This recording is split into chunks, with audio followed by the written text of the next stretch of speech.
The bright lights of London shone through the tall windows of the Royal Festival Hall. It was a cold evening in November 1987. Inside the grand building, hundreds of people filled every seat in the main theater. The air buzzed with excitement and nervous energy. Tonight was special. Very special. Sean Connery was coming to talk to the press. The famous Scottish actor had just finished making a new movie called The Name of the Rose. In this film, he played a smart monk who solved mysteries. People loved it. Critics praised his work. After years of being known mainly as James Bond, Sean was proving he could do much more. The theater looked amazing that night. Red velvet seats stretched in neat rows from the front to the back. Crystal lights hung from the high ceiling, casting a warm glow over everything. The stage had a simple setup. Just a long table covered with white cloth, several microphones, and 2 comfortable chairs. Behind it all hung a large banner with the film festival's logo. Journalists had come from all over the world for this event. They sat with their notebooks ready and their pens clicking. Some had small tape recorders placed carefully on their laps. Others held cameras waiting for the perfect shot. The room smelled like coffee and the faint scent of expensive perfume. In the front rows sat the most important writers from the biggest newspapers and magazines. The Times, The Guardian, Variety, The Hollywood Reporter, they were all there. These were serious people who had written about movies for many years. They knew how to ask good questions and write stories that people wanted to read. Behind them sat reporters from smaller papers and magazines. Some were young and eager, hoping to make their mark tonight. Others were older and more experienced, but still excited to meet the famous actor. They all had one thing in common. They wanted to get a good story. The festival organizers had planned everything perfectly. They wanted this to be the biggest event of the week. Sean Connery was not just any actor. He was a legend. A man who had played the most famous spy in movie history. Someone who had worked with the best directors and acted alongside the most beautiful women in Hollywood. But Sean's life had not always been easy. He grew up poor in Edinburgh, Scotland. His father delivered milk for a living. His mother cleaned houses.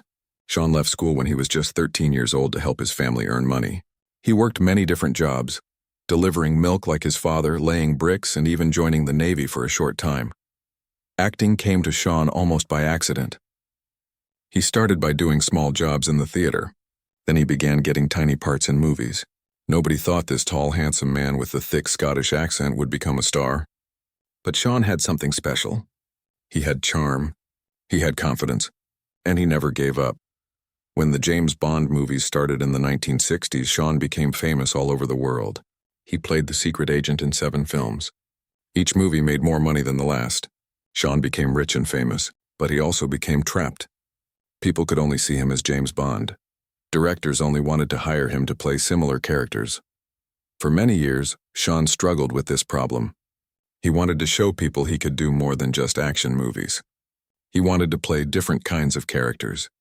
He wanted to be taken seriously as an actor, not just as a movie star. In the 1970s and early 1980s, Sean made some movies that did not do well. Critics were not kind. Some people said he was finished.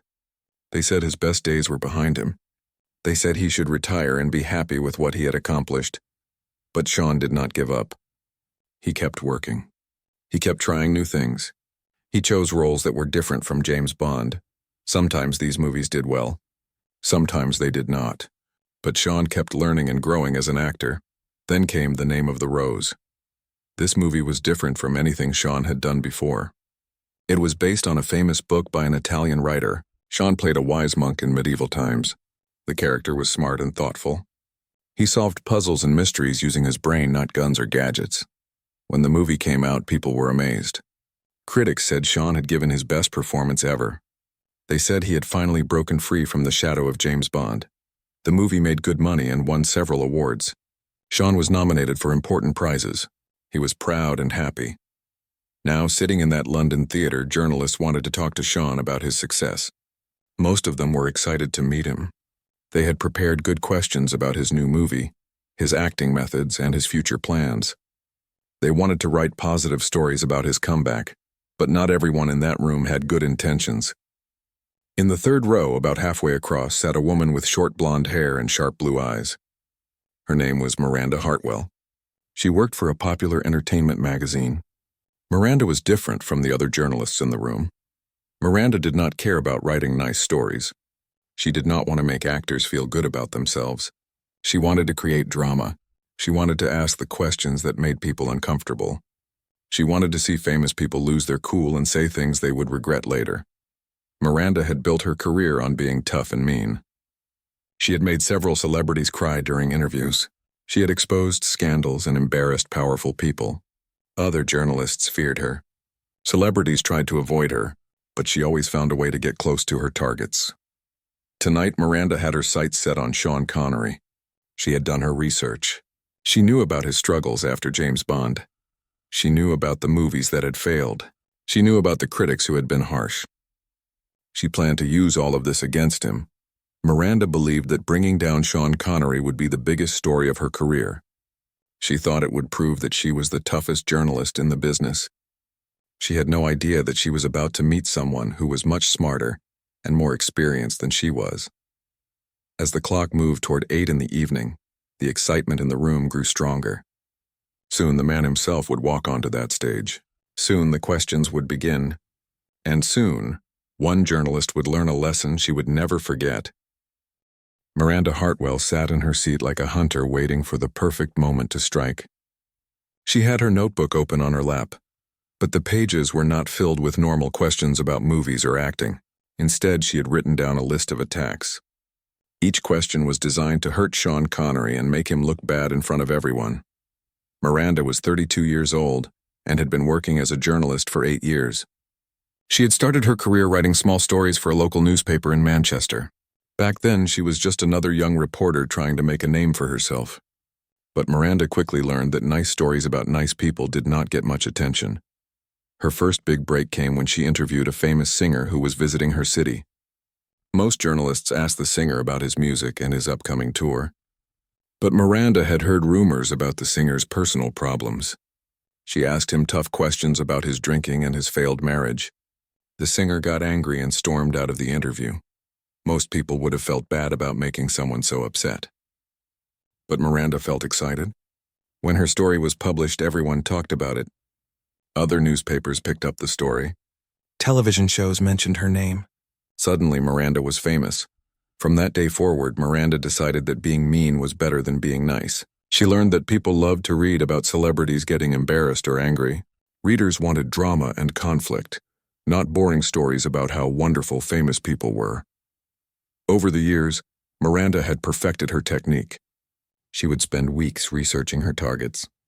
She would talk to their former friends, their ex-wives, their old business partners. She would dig through old newspaper stories looking for failures and embarrassments. She would find every weak spot and then attack them all at once. Her most famous victim had been a popular actress named Catherine Mills. Catherine was known for playing sweet, innocent characters in romantic movies. But Miranda had discovered that Catherine had been arrested for shoplifting when she was 19 years old. The actress had paid a small fine and the case had been forgotten by everyone. Everyone except Miranda. During a press conference for Catherine's new movie, Miranda had asked her about the shoplifting incident in front of 50 other journalists. Catherine was so shocked and embarrassed that she started crying and ran off the stage. The video of Catherine crying became famous all over the world. Catherine's career never recovered from the embarrassment. Miranda had also destroyed a famous director named Robert Kane.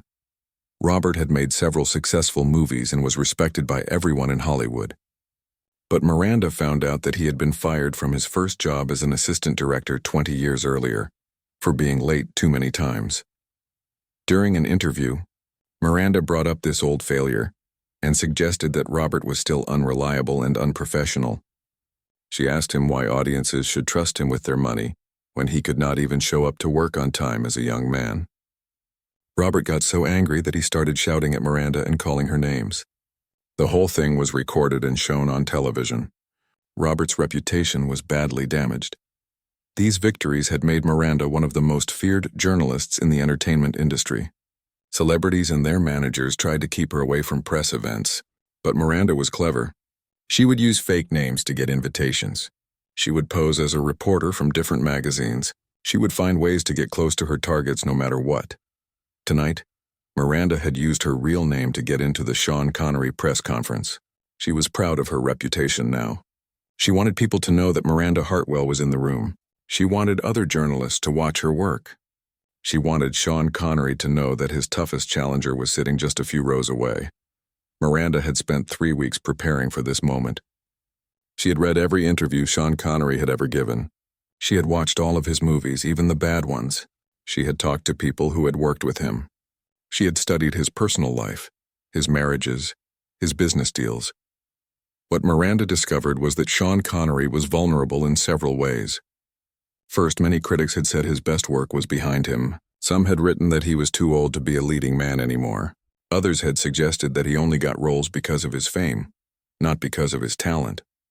Second, Sean had made several movies in the early 1980s that had failed badly. One movie called Highlander had been laughed at by critics. Another film called The League of Extraordinary Gentlemen had been a disaster. Some people said Sean was making poor choices and should retire. Third, Sean had a reputation for being difficult to work with. Some directors had complained that he was stubborn and refused to take direction. Some co-stars had said he was arrogant and thought he was better than everyone else. Miranda planned to use all of these weaknesses against Sean. She had prepared a series of questions that would bring up each embarrassing topic. She wanted to make him admit that his career was failing. She wanted to make him angry so he would say something stupid. She wanted to create a moment that would be talked about for years. But Miranda had made one big mistake in her research. She had focused so much on Sean's professional problems that she had ignored his greatest strength. Sean Connery was not just a good actor. He was also one of the smartest and wittiest men in Hollywood.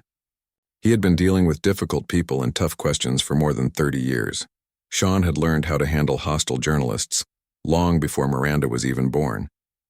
He had survived scandals, bad reviews, and personal attacks. He had faced down angry directors, jealous co-stars, and demanding producers. He knew how to stay calm under pressure and how to turn any situation to his advantage. Miranda thought she was hunting a wounded animal. She thought Sean Connery was weak and desperate. She thought he would be easy to break down and embarrass. She had no idea that she was actually walking into a trap. She was about to challenge a master at his own game. As Miranda sat in her seat that night, she felt confident and excited. She checked her questions one more time. She practiced her most serious expression in the reflection of her compact mirror. She imagined how famous she would be after tonight. She pictured herself on television shows talking about how she had embarrassed the great Sean Connery. Other journalists in the room had heard rumors about Miranda's plans. Some of them felt sorry for Sean Connery. Others were curious to see what would happen. A few were secretly hoping that Miranda would finally meet her match. None of them could have predicted what was about to happen. None of them knew that they were about to witness one of the most memorable moments in entertainment journalism history, and none of them realized that Miranda Hartwell was about to learn a very expensive lesson about the difference between being tough and being smart. At exactly 8 o'clock, the lights in the theater dimmed slightly. A man in a dark suit walked onto the stage and approached the microphone. He was David Morrison, the festival director. The room became quiet as everyone turned their attention to the stage. "Ladies and gentlemen," David said in a clear, strong voice, "welcome to the London International Film Festival. Tonight we have the great honor of hosting one of cinema's most legendary figures. Please join me in giving a warm welcome to Sir Sean Connery." The audience erupted in applause. People stood up from their seats, clapping enthusiastically. Camera flashes lit up the room like tiny lightning bolts. Everyone turned to look at the side door where Sean would enter. Then he appeared. Sean Connery walked onto the stage with the confidence of a man who had done this 1,000 times before. He was wearing a perfectly tailored navy blue suit that fit him like it had been made just for his body. His white shirt was crisp and clean. His silver tie caught the stage lights and seemed to sparkle. His famous gray hair was neatly combed, and his beard was trimmed to perfection. But it was not just his clothes that impressed everyone. It was the way he moved. Sean walked across the stage like he owned it. His steps were smooth and confident. His shoulders were straight. His head was held high. Even at 57 years old, he looked like a man in his prime. When Sean reached the microphone, he stopped and smiled at the audience. It was the same charming smile that had made him famous in the James Bond movies. The same smile that had made millions of women around the world fall in love with him. The same smile that had convinced movie directors to give him the best roles. "Thank you," Sean said into the microphone. His Scottish accent was as thick and warm as ever. "It's wonderful to be here in London tonight." The applause continued for another 30 seconds before people finally sat back down. Sean waited patiently, still smiling. When the room was quiet again, he sat down in one of the chairs behind the table. David Morrison sat in the other chair and pulled his own microphone closer. "Sean," David began, "congratulations on your wonderful performance in The Name of the Rose. Can you tell us what attracted you to this role?" Sean leaned back in his chair and thought for a moment before answering. "Well, David, I was fascinated by the character of William of Baskerville. He's a man who uses his mind to solve problems instead of his fists. After spending so many years playing action heroes, it was refreshing to play someone who thinks his way out of trouble." The answer was perfect. Sean's voice was calm and thoughtful. He spoke slowly and clearly, making sure everyone in the room could understand him. His eyes moved around the audience as he talked, making contact with different groups of people. He seemed completely relaxed and comfortable. David asked several more questions about the movie. Sean answered each one with intelligence and humor. He talked about working with the director. He described the challenges of filming in medieval locations. He explained how he prepared for playing a monk. Every answer was interesting and well thought out. The journalists in the audience were taking notes furiously. This was exactly the kind of interview they had hoped for. Sean was giving them good quotes and interesting stories. He was being cooperative and friendly. Everyone seemed happy with how the evening was going. Everyone except Miranda Hartwell. Miranda sat in her seat, watching Sean with growing frustration. She had expected him to seem nervous or defensive. She had hoped he would appear old and tired. Instead, he looked like a man at the top of his game.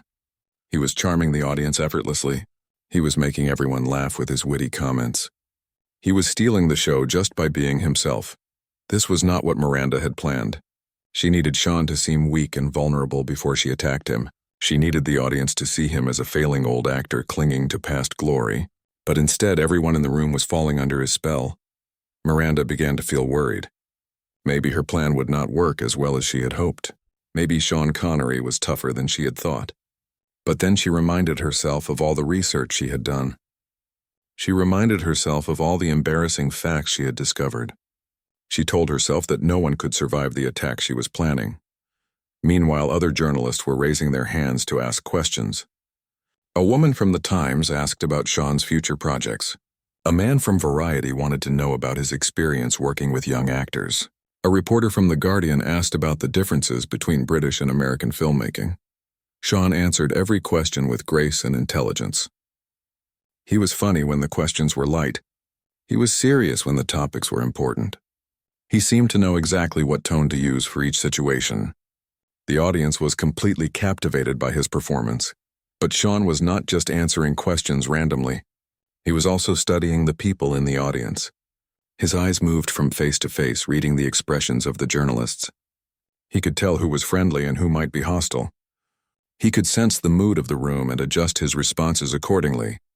This was something Sean had learned during his many years in Hollywood. He had discovered that press conferences were like poker games. You had to watch your opponents carefully and try to figure out what cards they were holding. You had to stay alert for signs of trouble.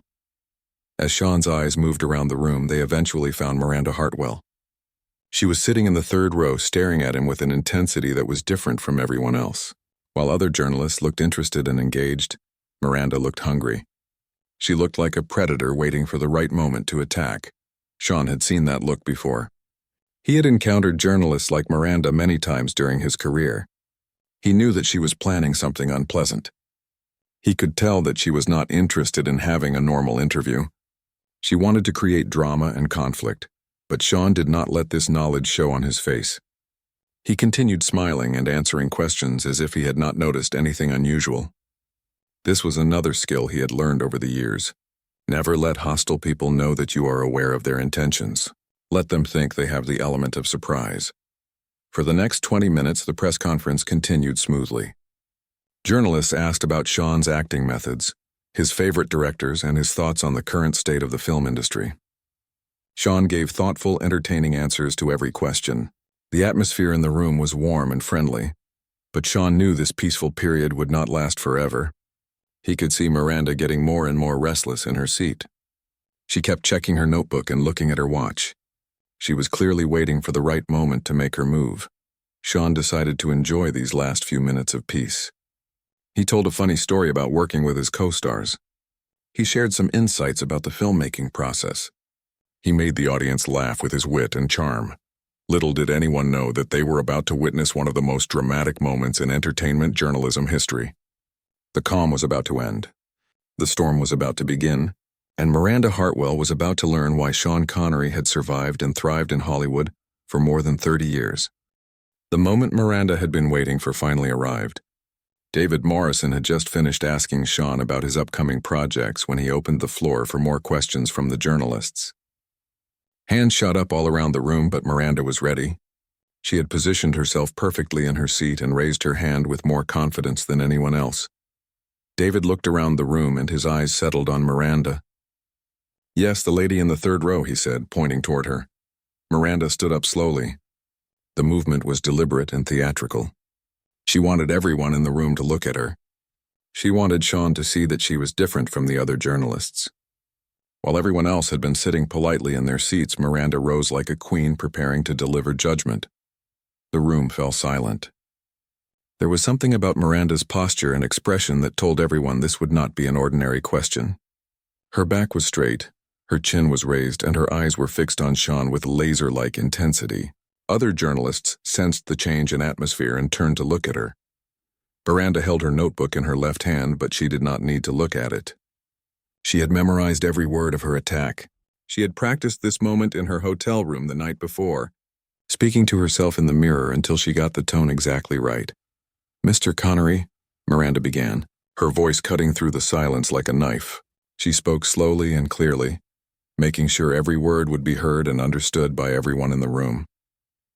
Sean looked at her calmly, his expression unchanged.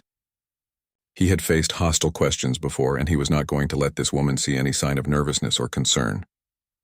He simply nodded slightly, encouraging her to continue. Miranda smiled, but it was not a friendly smile. It was the smile of someone who believed they held all the winning cards. "Mr. Connery," she repeated, savoring the moment. "Many critics and industry insiders have suggested that your career reached its peak with the James Bond films and that everything you have done since then has been nothing more than a desperate attempt to recapture that former glory." The words hung in the air like a physical presence. Other journalists shifted uncomfortably in their seats. Some of them looked shocked at the directness of the attack. Others leaned forward, curious to see how Sean would respond. A few began scribbling notes furiously, sensing that they were witnessing something significant. But Miranda was not finished. She had planned this attack carefully, and she intended to deliver every part of it. "How does it feel?" she continued, her voice growing stronger and more confident. "To be forever trapped in the shadow of a character you played decades ago? How does it feel to know that no matter what you do, people will always see you as nothing more than a has-been trying to relive his past?" The silence that followed was deafening. The entire room seemed to hold its breath. Camera operators zoomed in on Sean's face, trying to capture his reaction. Journalists stopped writing and looked up from their notebooks. Even the technical crew in the back of the theater stopped what they were doing to watch. Miranda remained standing, her arms crossed, waiting for Sean's response. She expected him to get angry. She expected him to start defending himself. She expected him to show some sign that her words had hurt him. In her experience, this was when celebrities usually lost their composure and said something they would regret. But Sean Connery did not react the way Miranda expected. Instead of anger, Sean's face showed only mild interest, as if Miranda had asked him about the weather. Instead of defensiveness, he appeared completely relaxed. Instead of hurt, there was something that looked almost like amusement in his eyes. The silence stretched on for what felt like forever. Miranda's confidence began to waver slightly. She had expected an immediate reaction, but Sean seemed perfectly content to sit quietly and think about his response. The longer the silence lasted, the more uncomfortable Miranda became. Other journalists began to realize that something unusual was happening. They had seen celebrities get angry at hostile questions many times before. They had seen actors storm off stages and refuse to continue interviews. But they had never seen anyone respond to such a direct attack with such complete calm. Sean's silence was not empty or confused. It was purposeful and strategic.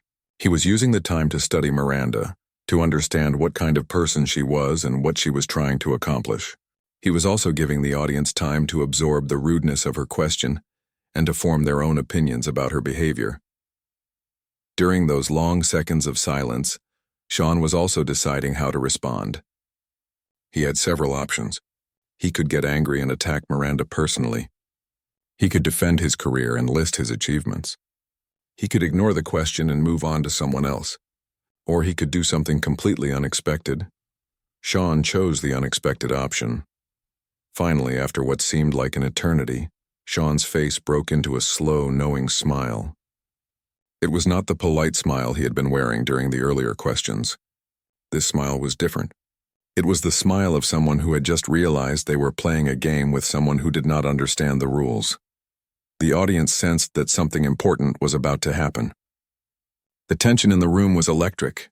Everyone leaned forward slightly, not wanting to miss a single word of Sean's response. Miranda saw Sean smile and felt a small flutter of worry in her stomach. This was not the reaction she had expected. She had wanted to see anger or hurt or defensiveness. A smile was not part of her plan. But she told herself that Sean was just trying to hide his true feelings. She convinced herself that her attack had worked and that he was just putting on a brave face. Sean leaned forward slightly in his chair, bringing himself closer to the microphone. When he spoke, his Scottish accent seemed even warmer and more charming than before. His voice carried easily to every corner of the room, and everyone could hear the amusement in his tone. But before Sean could say a word, Miranda made a critical mistake. Thinking that his smile meant he was not going to answer her question properly, she decided to press her attack even further. "I'm waiting for an answer." "Mr. Connery," she said, her voice now sharp and demanding, "surely a man of your experience can defend his own career choices." This second attack was even ruder than the first. It suggested that Sean was either too cowardly or too confused to respond to her original question. It was the kind of follow-up question that had destroyed other celebrities in the past, but Miranda had just made the biggest mistake of her career. She had given Sean Connery the perfect opportunity to show everyone in that room exactly why he had been one of the most successful actors in the world for more than 30 years. She had handed him the perfect setup for what would become one of the most memorable comebacks in entertainment history. Sean's smile grew wider, and his eyes began to twinkle with mischief. The master was about to go to work. The theater had never been so quiet. Every person in the room was frozen in their seat, waiting to see what would happen next. The silence was so complete that people could hear their own heartbeats. Even the air conditioning seemed to have stopped making noise. Sean Connery sat in his chair, still smiling that mysterious smile. His hands were folded calmly in his lap. His shoulders were relaxed. His breathing was steady and controlled. To anyone watching, he looked like a man who had all the time in the world to think about his response. But inside Sean's mind, things were moving very quickly. He was not just thinking about what to say to Miranda. He was thinking about the entire situation. He was considering the audience, the other journalists, the cameras, and the impact his words would have long after this night was over. Sean had been in situations like this many times before. He had learned that when someone attacked you in public, your response said more about you than the attack said about them. If you got angry, people would remember your anger. If you got defensive, people would think you had something to hide. If you ignored the attack, people might think you were weak. But if you handled the situation with intelligence and grace, people would remember that instead. Sean looked at Miranda, who was still standing in her seat with her arms crossed. Her confidence was starting to crack just a little bit. She had expected him to respond immediately to her challenge. The long silence was making her nervous, though she was trying hard not to show it. Other journalists in the room were beginning to shift uncomfortably. Some of them were starting to feel embarrassed for Miranda. Her questions had been so rude and aggressive that they were making everyone else look bad by association. Professional journalists were supposed to ask tough questions, but they were also supposed to maintain some level of respect and dignity. A few of the older, more experienced journalists were beginning to realize that Miranda had made a serious tactical error. They could see that Sean was not rattled or upset by her attack. Instead, he seemed to be enjoying himself. They knew that when an experienced performer like Sean Connery looked relaxed and amused in the face of hostility, it usually meant trouble for his opponent. The festival director, David Morrison was starting to look worried. This was supposed to be a celebration of Sean's latest film and his contribution to cinema. Instead, it was turning into some kind of confrontation. David was considering whether he should step in and move on to another question, but something told him to wait and see what Sean would do. The camera operators were having a field day. They were capturing every moment of the drama, zooming in on Sean's calm face and Miranda's increasingly nervous posture. They knew that whatever happened next would probably be shown on television news programs around the world. Meanwhile, Sean was using the silence to his advantage in another way. He was letting the audience see the contrast between Miranda's aggressive behavior and his own calm dignity. Without saying a word, he was making it clear who was behaving professionally and who was not. The silence stretched on for what felt like several minutes, though it was probably only about 30 seconds. In a room full of people, 30 seconds of complete silence can feel like an eternity. Some people were beginning to wonder if Sean was going to respond at all. Miranda was definitely getting nervous now. She had built her career on making celebrities lose their composure, but Sean seemed completely in control. She was starting to worry that her attack had failed. Even worse, she was beginning to suspect that Sean might be planning some kind of counterattack. Miranda glanced around the room and noticed that other journalists were looking at her with expressions that ranged from sympathy to disapproval. She had expected them to be impressed by her boldness, but instead they seemed uncomfortable with her behavior. This was not going according to plan, but Miranda had invested too much in this moment to back down now. She had told herself that this would be the biggest story of her career. She had imagined how famous she would become after embarrassing Sean Connery. She could not give up now, even though things were not going the way she had expected. Sean, meanwhile, was still thinking. He was considering not just what to say, but how to say it. He knew that his tone would be just as important as his words. He could deliver a harsh comeback that would destroy Miranda, but that might make him look cruel.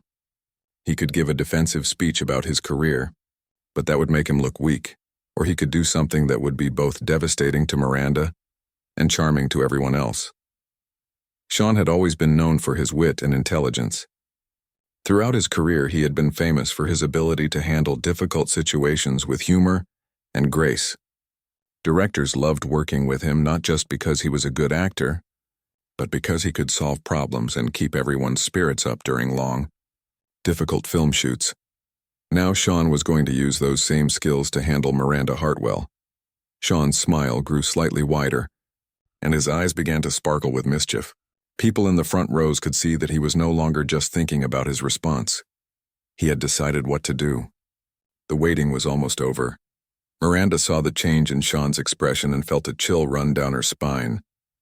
For the first time since she had stood up to ask her question, she wondered if she might have made a mistake. But it was too late to sit down now. She was committed to seeing this through to the end. The audience sensed that the moment of truth had arrived.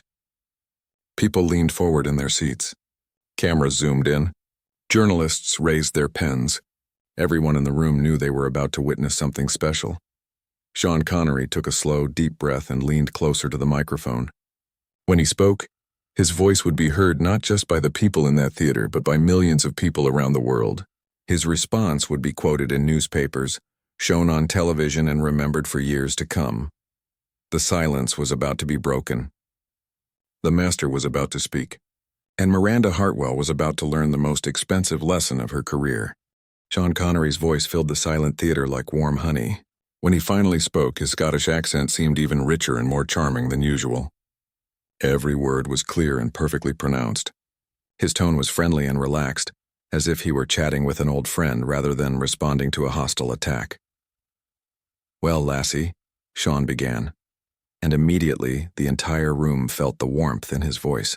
The word lassie was said with such gentle affection that it took some of the sting out of the tense situation. It was a uniquely Scottish term of endearment, the kind of word a grandfather might use when speaking to a young woman he cared about. Miranda felt her cheeks begin to burn. She had expected anger or defensiveness, but Sean's gentle tone caught her completely off guard. She had wanted to make him look foolish, but instead he was treating her like a child who had said something silly. Sean paused for just a moment, his smile growing even warmer. He looked directly at Miranda, his eyes twinkling with good humor. When he continued speaking, his voice carried a wisdom that came from decades of experience in dealing with difficult people. I suppose being trapped in the shadow of one of cinema's most beloved characters is rather like being trapped in a beautiful castle with an endless view, Sean said, his analogy flowing as smoothly as poetry. The accommodations are quite comfortable and the scenery is always interesting. The comparison was brilliant. Instead of denying that James Bond had been important to his career, Sean was embracing it and turning it into something positive. He was suggesting that being associated with such an iconic character was actually a privilege, not a burden. But Sean was not finished. He had more to say, and his next words would be the ones that everyone remembered. Sean's expression became slightly more serious, though the warmth never left his eyes. He looked at Miranda with what appeared to be genuine concern, as if he was worried about her rather than angry with her. When he spoke again, his voice carried the authority of someone who had seen everything and understood how the world really worked. But you seem to be trapped in the shadow of assuming that asking rude questions makes you a journalist, Sean continued, his words delivered with such perfect timing that they landed like a gentle but devastating blow. Perhaps we should both work on our respective prisons. The response was masterful in every way. Sean had not only defended himself, but he had done it in a manner that was both intelligent and kind. He had turned Miranda's attack back on her without being cruel or vindictive. He had made his point while maintaining his dignity and charm.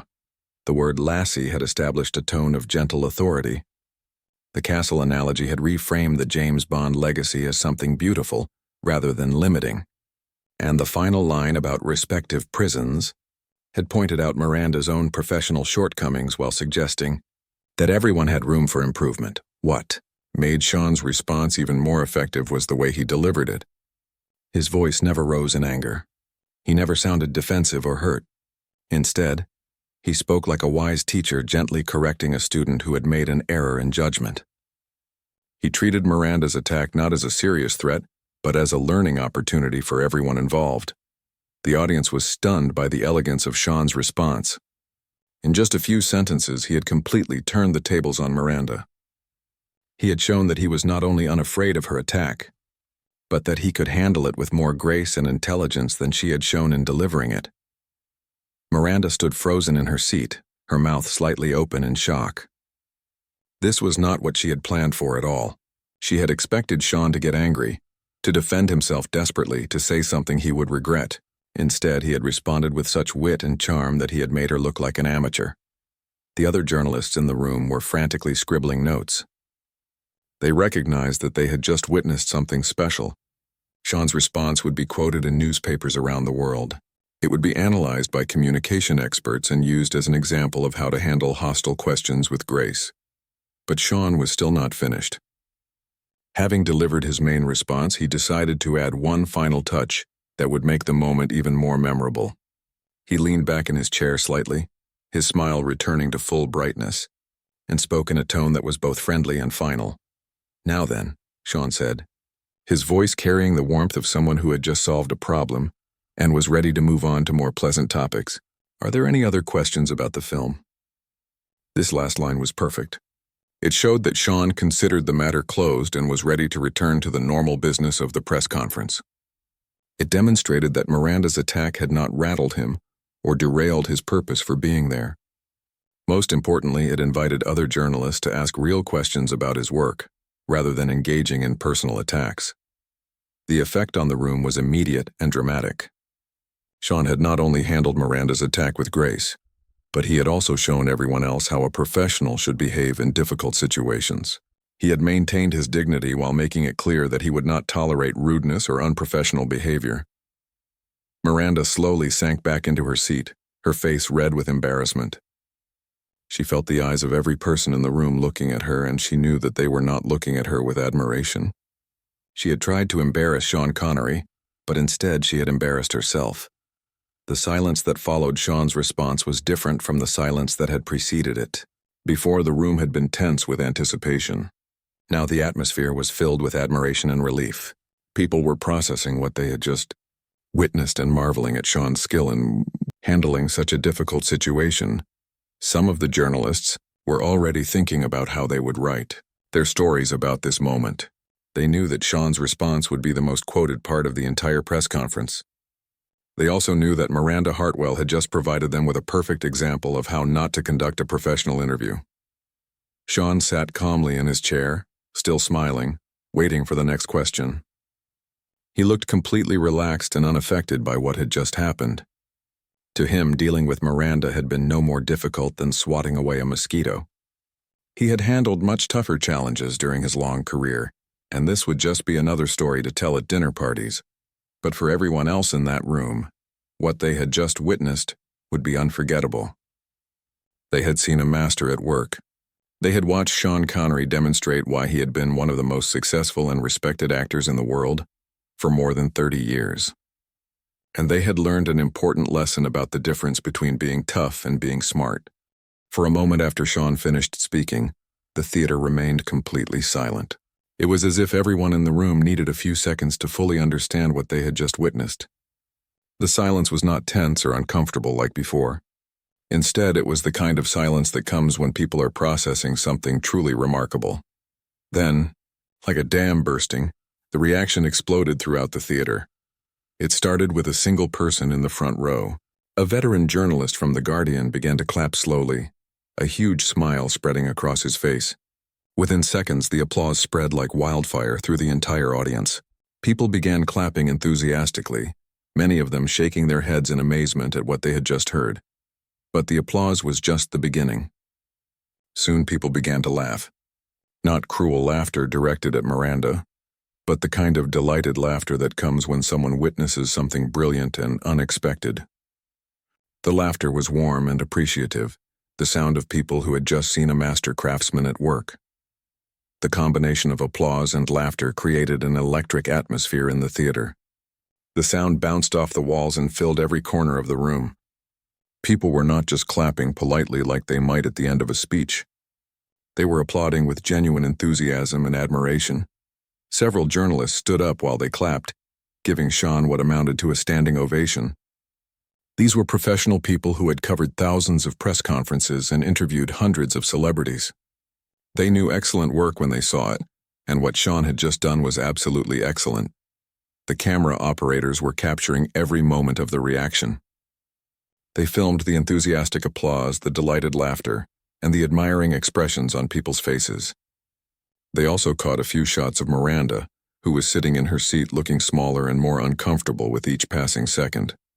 Even the technical crew in the back of the theater was impressed. Sound engineers, lighting technicians, and camera assistants rarely paid attention to the actual content of the events they worked on.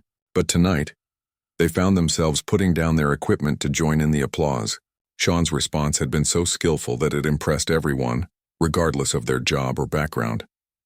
The festival director, David Morrison, was clapping harder than anyone else. He had been worried that Miranda's attack might ruin the evening, but instead Sean had turned the whole situation into a triumph. David knew that this press conference would be talked about for years to come, and it would be remembered as one of the most successful events in the festival's history. As the applause continued, people began to look around the room at each other with expressions of delight and surprise. They were sharing a moment of collective appreciation for what they had just witnessed. Strangers were nodding at each other and smiling, united in their admiration for Sean's performance. The other journalists in the room were particularly impressed because they understood exactly how difficult it was to handle a hostile question that, well, most celebrities either got angry and said something stupid, or they gave boring defensive answers that satisfied no one. But Sean had done something much more sophisticated. He had turned the attack into an opportunity to demonstrate his wit, wisdom, and charm. Some of the journalists were already thinking about how they would describe this moment in their articles. They knew that Sean's response would be quoted in newspapers around the world. They also knew that this story would overshadow whatever else happened during the rest of the press conference. A few of the more experienced journalists were comparing Sean's response to other famous comebacks they had witnessed during their careers. Some remembered when a famous director had destroyed a rude critic with a single sentence. Others recalled when a popular actress had turned the tables on a gossip columnist who tried to embarrass her. But most agreed that Sean's response was in a class by itself. The applause lasted for almost a full minute before it began to die down. Even as the clapping faded, Many people continued to smile and shake their heads in amazement. The atmosphere in the room had been completely transformed. What had started as a tense confrontation had become a celebration of intelligence and grace under pressure. During all of this, Sean sat calmly in his chair, accepting the applause with the same dignity he had shown throughout the entire encounter. He did not look smug or triumphant. Instead, he appeared gracious and humble, as if the audience's reaction was more than he deserved. Miranda, meanwhile, was experiencing the worst moment of her professional life. She could feel the eyes of everyone in the room on her, and she knew that they were not looking at her with respect or admiration. She had tried to embarrass one of the most beloved actors in the world, and instead she had embarrassed herself in front of hundreds of people. The worst part for Miranda was that she could not argue with Sean's response. He had not been cruel or unfair to her. He had not called her names or made personal attacks. Instead, he had simply pointed out the truth about her behavior in such a clever and gentle way that she had no defense against. Miranda realized that every person in that room now understood exactly what kind of journalist she was. They had seen her ask rude, unprofessional questions designed to create drama rather than gather information, and they had seen how a true professional responded to such behavior. As the applause finally died down completely, Sean looked around the room with a warm smile. His eyes briefly met Miranda's, and for a moment she thought she saw sympathy there rather than anger or contempt. It was as if he felt sorry for her, rather than angry at her attack. This made Miranda feel even worse. She had expected Sean to hate her after what she had done. Instead, he seemed to view her as a misguided young person who had made a serious error in judgment. His pity was somehow more devastating than his anger would have been. The other journalists in the room began raising their hands to ask new questions. They wanted to return to discussing Sean's work and his thoughts about the film industry. The unpleasant moment with Miranda was over, and everyone was ready to move on to more positive topics. But no one in that room would ever forget what they had just witnessed. They had seen Sean Connery demonstrate why he was not just a great actor, but also a great man. They had watched him handle a difficult situation with more grace and intelligence than most people could manage in their best moments, and they had learned an important lesson about the difference between being tough and being wise, between being aggressive and being professional, and between trying to tear someone down and actually building something positive. The evening was far from over, but everyone already knew that this would be the moment they would remember most. The press conference continued for another hour after Sean's famous response to Miranda, but everyone knew that nothing else that happened that night would be as memorable. Sean answered the remaining questions with his usual charm and intelligence, discussing his craft, his future projects, and his thoughts on the film industry. However, the journalists asking these questions were clearly still thinking about what they had just witnessed. When the event finally ended, Sean received another long round of applause as he left the stage. People stood up and clapped enthusiastically, showing their appreciation not just for his answers about his movies, but for the masterful way he had handled the entire evening. As Sean walked toward the exit, several journalists approached him to shake his hand and express their admiration. Miranda, meanwhile, gathered her things quickly and tried to leave the theater without being noticed. But several of her fellow journalists stopped her in the hallway outside. Some offered words of sympathy, while others asked her what she had been thinking when she asked such aggressive questions. Miranda mumbled some excuses about doing her job and tried to escape as quickly as possible. Within hours, the story of Sean's response began to spread around the world. This was 1987, long before the internet and social media made news travel instantly, but the entertainment industry was still a small world where good stories traveled fast through phone calls, fax messages, and word of mouth. The first newspaper articles appeared the next morning. The London Times ran a front-page story with the headline, "Connery's Wit Conquers Hostile Press." The Guardian wrote about a masterclass in grace under pressure. Even international papers picked up the story, with the New York Times calling it an object lesson in professional dignity. But the real impact came when television news programs began showing video footage of the exchange. The contrast between Miranda's aggressive attack and Sean's calm, witty response was even more dramatic when people could see it with their own eyes. The footage was shown on news programs in dozens of countries around the world. What made the story even more powerful was that people could see Sean's complete lack of anger or defensiveness. His response had not been a lucky accident or a prepared speech. It had been the spontaneous reaction of a man who possessed real wisdom and self-confidence. Viewers could tell that this was simply who Sean Connery was as a person. The video footage became one of the most requested clips at television stations around the world. Entertainment shows played it repeatedly, often using it as an example of how celebrities should handle hostile interviews.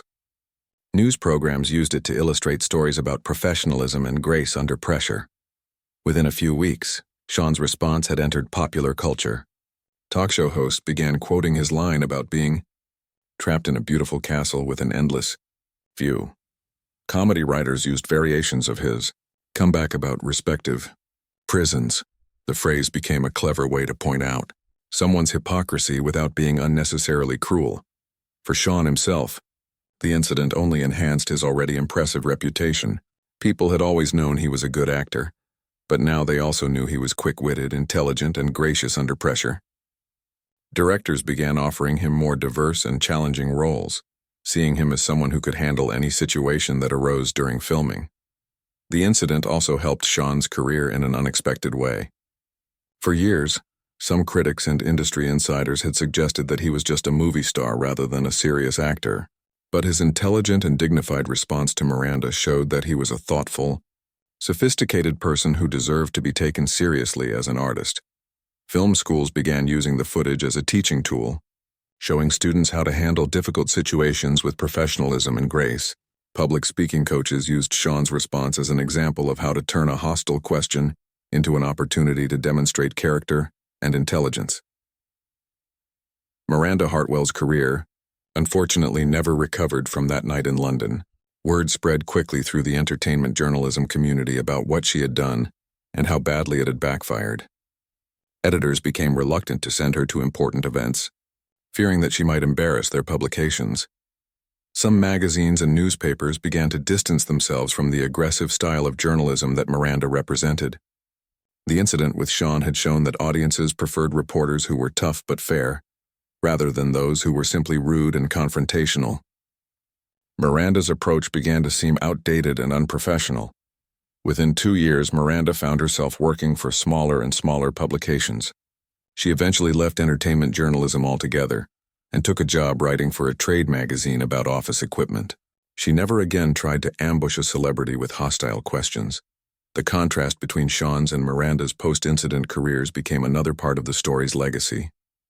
It demonstrated that treating people with respect and dignity was not just morally right but also professionally smart. Meanwhile, trying to build a career by tearing others down was ultimately self-destructive. Journalism schools began teaching the Connery incident as a case study in their ethics classes. Students learned about the difference between asking tough questions and asking rude questions.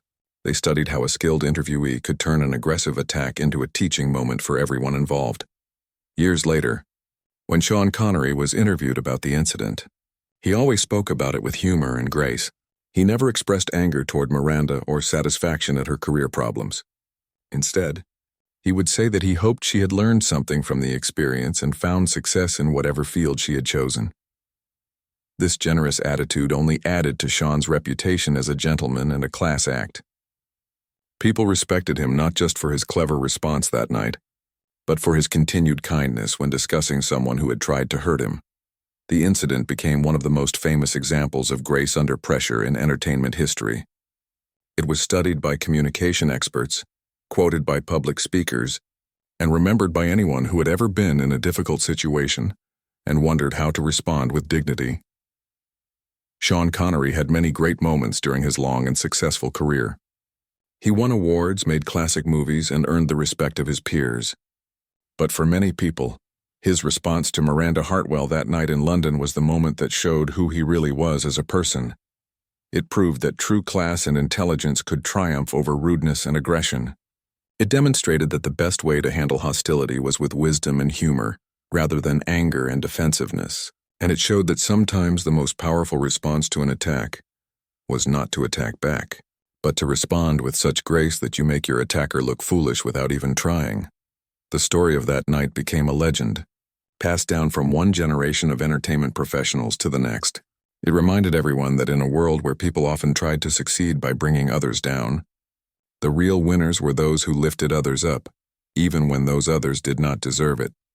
Sean Connery had taught everyone in that London theater an important lesson about character, professionalism, and human dignity, and through the magic of television and journalism, he had taught that same lesson to millions of people around the world who would never forget the night when wit and wisdom triumphed over hostility and hate.